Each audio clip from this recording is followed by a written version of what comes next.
What a great honor to be selected to do the Northwestern School of Journalism and Communication here in Education City. Northwestern is it's the iconic school of journalism globally, probably. Famous in the US, of course, it's the obvious choice if one is in those studies. So I think you're really lucky to have that institution here, coupled with the authority of Education City. So I'm going to ramble a bit, and I mean, you will police my time, right? I'm watching my iPhone timer, and we're going to start now. My 20 minutes starts now. So in New Mexico, I've lived there for 60 years now, and I've always been connected to the desert. Even before that, spending summers in Arizona with my aunt and uncle. I was born in Lebanon, Missouri, so I'm Lebanese, as is my colleague, Ed Fayyad.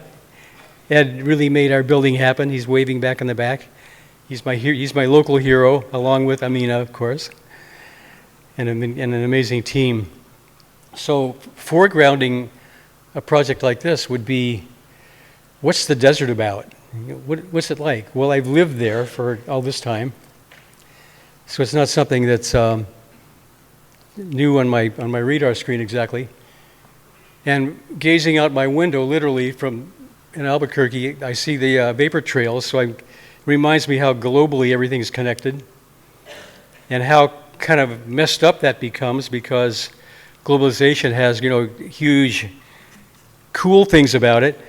But it also has every possible way to destroy local essence of all sorts. So I'm kind of obsessed about being true to the region I'm working in. So in New Mexico, we have ancient ruins that go way back to the 12th century.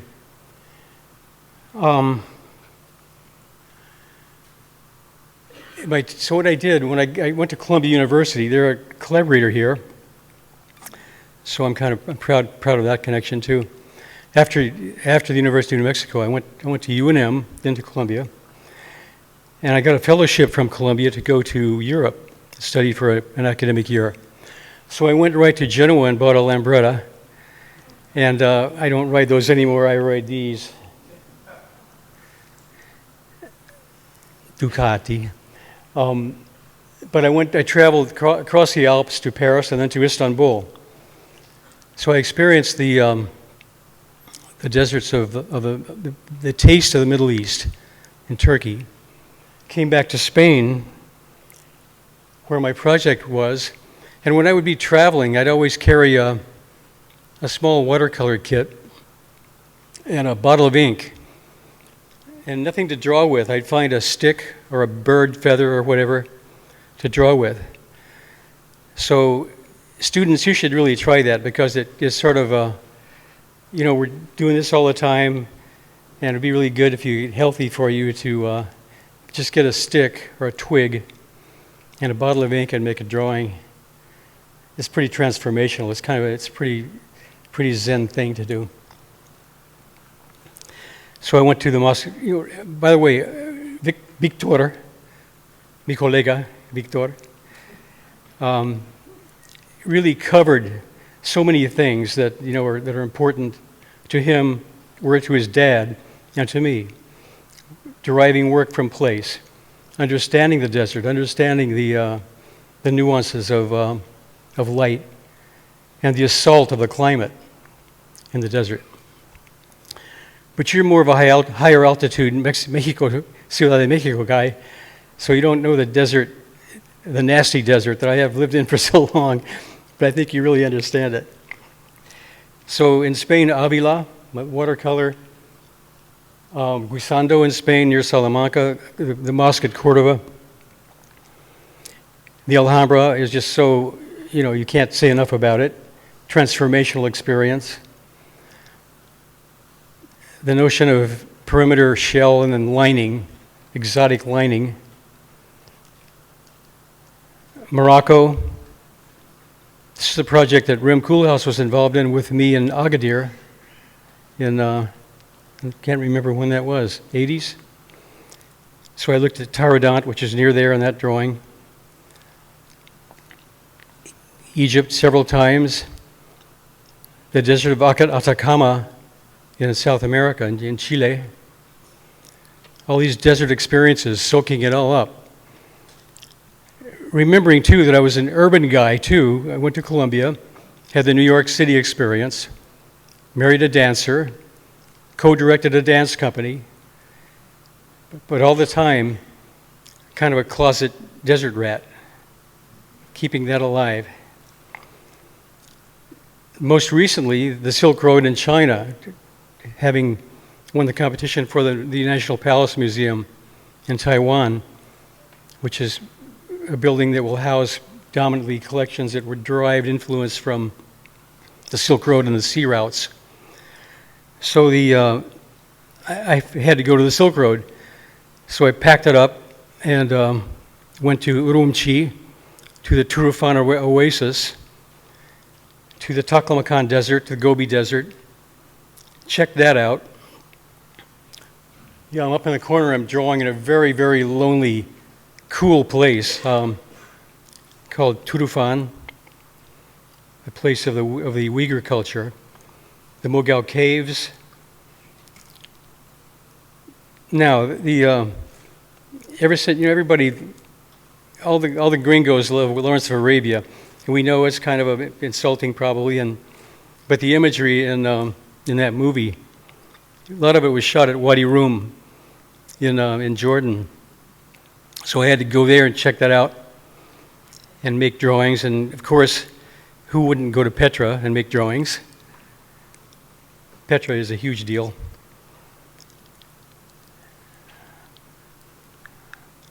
Abu Dhabi Mosque. Oman is a very special place, and the flooring material, the marble of the building here is from Oman. The Arabian Desert. My colleague Paul and I spent time there. I've made many trips there. To the edge of the empty quarter, where in the morning you see the tracks of all the activity that happened during the evening before.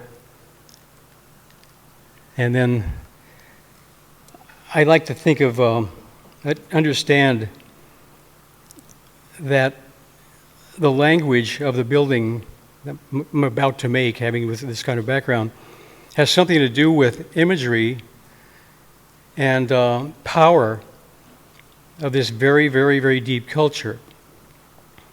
So the Kuthban, the dunes, the arcing dunes, the saif, the knife, the scimitar, hilal, those arcing forms seem to be so alive in so many ways, culturally. And I don't want to just come in as a tourist and sort of grab those things and say, oh, those will make it local. But I love the calligraphic flow of calligraphy, obviously, but form that keeps recurring. So I kind of study that stuff. I guess you see a lot of these around here, right? So to the rest of the world, this is so exotic. You know that. Even the horns of Al-Maha, there's that shape again. Who knows the species of this bird that hangs around the oases in the Arabian desert? You know that little bird? They're all over the place. Anybody know? No ornithologists?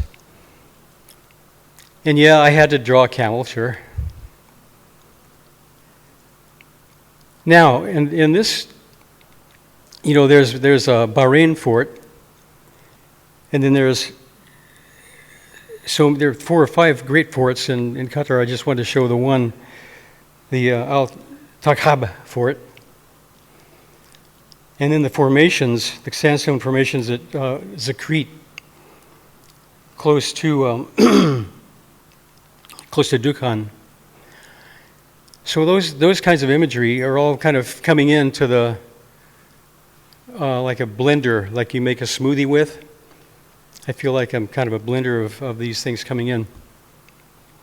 And joining other experiences in life. The notion of the perimeter wall, the fortress-like perimeter, the inner courtyards that Victor eloquently described. These rock formations. That is so beautiful. Even the tracks of the tourist four-wheel drive. And then this was, I can't remember where, on a field trip we went to, I mean, it was where the port is for the north of here. I can't remember the name of the site. But there was a Pepsi can in the sand. And when I turned it over, I realized that, this is really the climate you live in. Your environments you work and live in, your bodies, they're subjected to this kind of torture all the time. You don't even know it. You get used to it. But a building takes a hammering here, and I think they need to be defensive. So the way I work, this is I call it the 19th century meeting the 21st, because we go from clay models that I make and hand drawings to rapid prototype delivery systems for 3D printing and all that. But I start with clay, and you may remember the clay model that I started with here. And the way I do it is have my team make cutouts of programmatic elements to scale and color coded so I get the program right, and then shape the clay to exactly that. I have a special knife I use. I have my own style of safe. And then rapid prototype. And then a fancy model to turn into the client.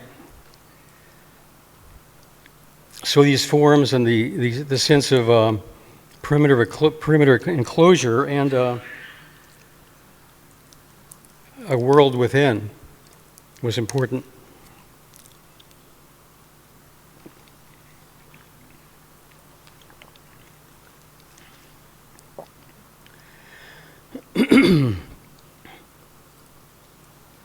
So the world within is comprised of programmatic elements that are articulated, in some cases articulated as freestanding separate objects, all linked together with bridges and walkways that connect across the courtyards.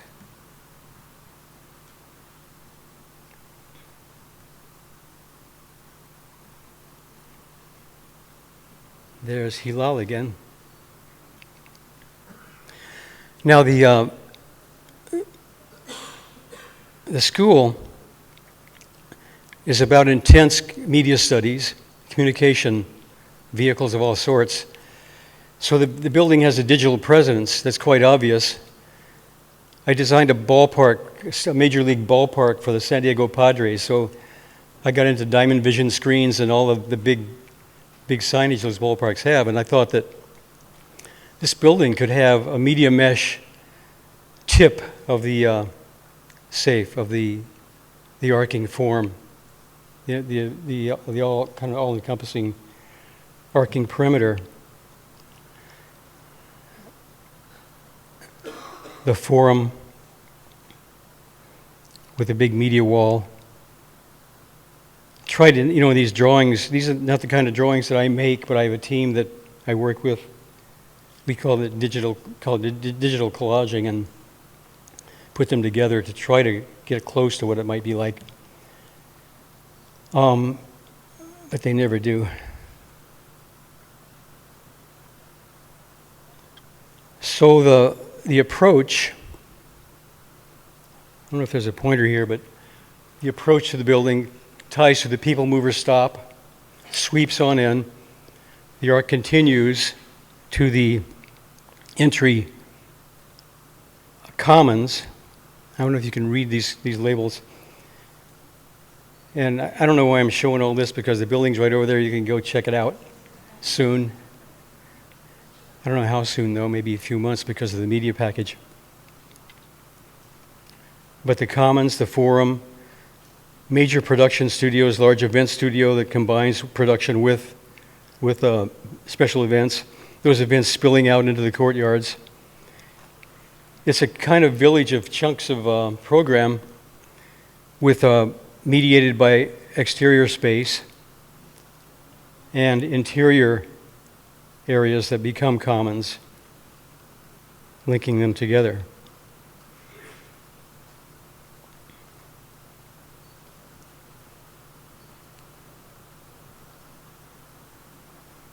Moving up through the levels. So I wanted the perimeter. You saw the drawings I've done and the kinds of imagery I've been exposed to in thinking about how to build in the desert. So I wanted the stone to be really, if the term gnarly applies to anything, it applies to this stonework. And it's very shaggy, very rugged. And the mock-up that we made for the wall and the control sample didn't look right. It didn't feel right. So I suggested that you try to make more mistakes when you're laying the stone up, and maybe it looked like it had a seismic jolt, and it got kind of messed up in the process. But you can see the safe, the media mesh tip in that shot. Now that Dean Everett is going to be the DJ of this building. He's going to DJ it. And he's going to have this sort of Dean's cockpit, and he'll do real-time feeds and mixing to the big digital screen. Nothing too new about that, but to have an actual Dean doing it, because that's pretty good. And he is committed to doing it, and right now I'm making it totally official, Dennis, that you're going to have to do it.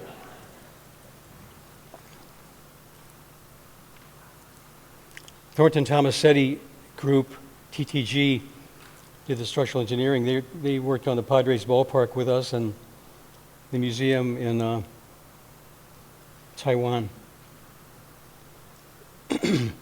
So picture the media mesh. Building's like 99%. Okay, I got it. 5 minutes. Go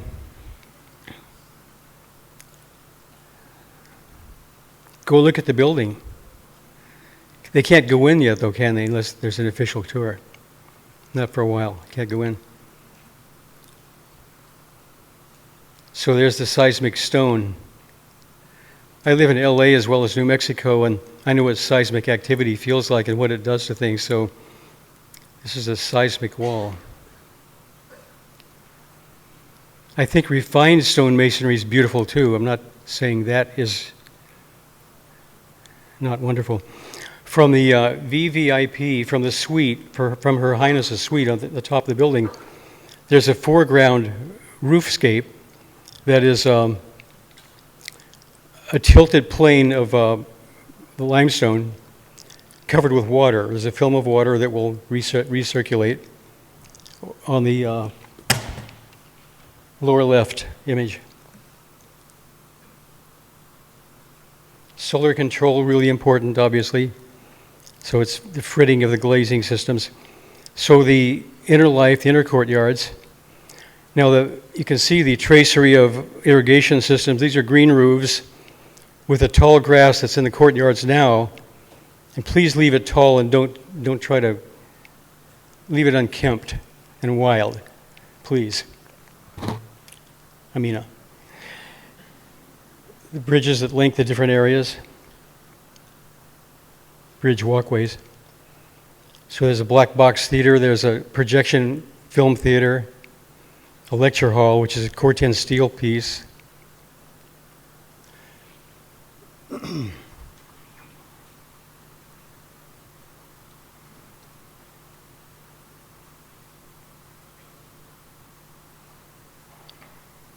So the village of personalities, it's a multiple personality in a good sense building, I hope, where it doesn't know quite what the overall theme is, but each piece has an identity that is assertive and special and differentiating.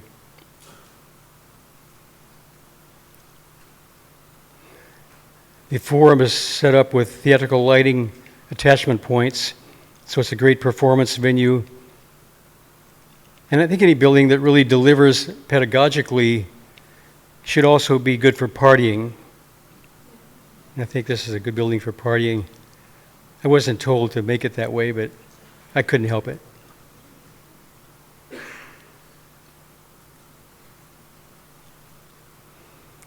The media wall will be there on the end of that space. Bunch of TV screens so you can watch global TV, hang out in the forum, take catwalks across it.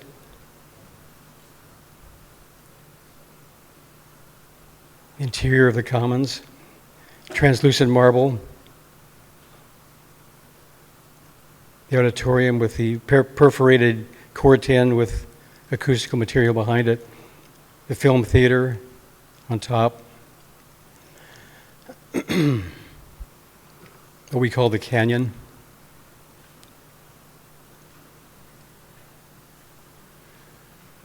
Trellised walkways.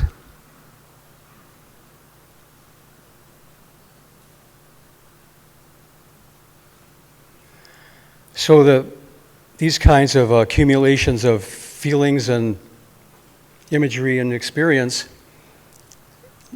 yield buildings like we're done all over the place. This is this is a desert building in Phoenix, the Arizona Science Center. The collage that I made that led to the building. The Fine Arts Center at Arizona State University. And just opened the Canadian Museum for Human Rights, where I thought about how snow would accumulate, how ice would cling to the building, sweetgrass prairie, the Tyndall limestone with fossils, much like the stone here has at times. Just opened in Winnipeg. It's the first national museum in Canada outside Winnipeg. Outside of Ottawa. And the first one in 30 or 40 years that they've built. Roots that connect and engage the earth, grab the earth. Central space wrapped by a cloud. Alabaster labyrinth of rampways that lead through the galleries of human rights material. So everything I've been talking about is, so buy my book on Amazon. I'm talking about or have to do with a kind of a road cut, and imagine you don't have any road cuts here because there's nothing high enough to cut a road through. But you know what a road cut is.